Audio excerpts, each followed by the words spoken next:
जर भगवान शंकर नाराज झाले तर गुरुदेव वाचविणारे आहेत, परंतु गुरुदेव नाराज झाले तर वाचविणारा कोणी नाही. म्हणून गुरुदेवांचे स्मरण करून नेहमी त्याच्या आश्रयात राहिले पाहिजे. हे प्रिये, गुरु हेच त्रिनेत्ररहित, दोन नेत्र असलेले शिव आहेत, दोन हात असलेले भगवान विष्णू आहेत आणि एक मुख असलेले ब्रह्मदेव आहेत. देव, किन्न, गंधर्व, पितृ, यक्ष, तुंबरू, गंधर्वांचा एक प्रकार आणि मुनिलोक देखील गुरुसेवेचा विधी जाणत नाहीत. तार्किक, हृदक, ज्योतिषी, कर्मकांडी लौकिक जन निर्मळ गुरुतत्व जाणत नाहीत. तप आणि विद्येच्या बळामुळे आणि महाअहंकारामुळे जीव या संसारात रहाटाप्रमाणे सतत फिरत राहतो. गुरूंच्या सेवेपासून विमुख झालेले गंधर्व, पितरी, यक्ष, चारण, ऋषी, सिद्ध आणि देवता आदी देखील मुक्त होणार नाहीत. जे ब्रह्मनंद स्वरूप आहेत, परमन सुख देणार आहेत, जे केवळ ज्ञानस्वरूप आहेत, सुख, दुःख, शीत, उष्ण आदी द्वंद्वापासून रहित आहेत, आकाशासमान सूक्ष्म आणि सर्व व्यापक आहेत.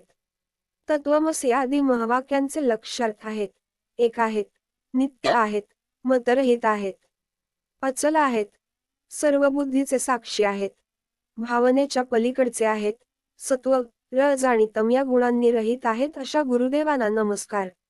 श्री गुरुदेवांच्या द्वारे उपदिष्ट मार्गाने मनाची शुद्धी केली पाहिजे. ज्या कोणत्याही अनित्य वस्तू आपल्या इंद्रियांचा विषय होतील, त्याचे खंडन किंवा निराकरण केले पाहिजे. करुणारूपी तलवारीच्या प्रहाराने शिष्यांच्या आठही पाशांना संशय, दया, भय, संकोच, निंदा, प्रतिष्ठा, कुलाभिमान आणि संपत्ती तोडून निर्मळ आनंद देणाऱ्याला सद्गुरू म्हणतात. असे ऐकल्यावर देखील जो मनुष्य गुरुनिंदा करतो तो मनुष्य जोपर्यंत सूर्य, चंद्र यांचे अस्तित्व आहे तोपर्यंत नरकात राहतो. हे देवी, देह कल्पाच्या अंतापर्यंत राहील तोपर्यंत श्री गुरुदेवांचे स्मरण केले पाहिजे आणि आत्मज्ञानी झाल्यावरही, स्वच्छंद अर्थात स्वरूपाचा छंद मिळाल्यानंतरही, शिष्याने गुरुदेवांचे चरण सोडता कामा नये. श्री गुरुदेवांच्या समक्ष प्रज्ञावान शिष्याने कधी हुंकार शब्दाने, मी असे केले, मी तसे केले, बोलता काम नये. कधीही असत्य बोलू नये. गुरुदेवांसमोर जो हुंकार शब्दाने बोलतो अथवा गुरुदेवांशी जो एकेरी भाषेत बोलतो तो निर्जन मरुभूमीत ब्रह्म राक्षस होतो.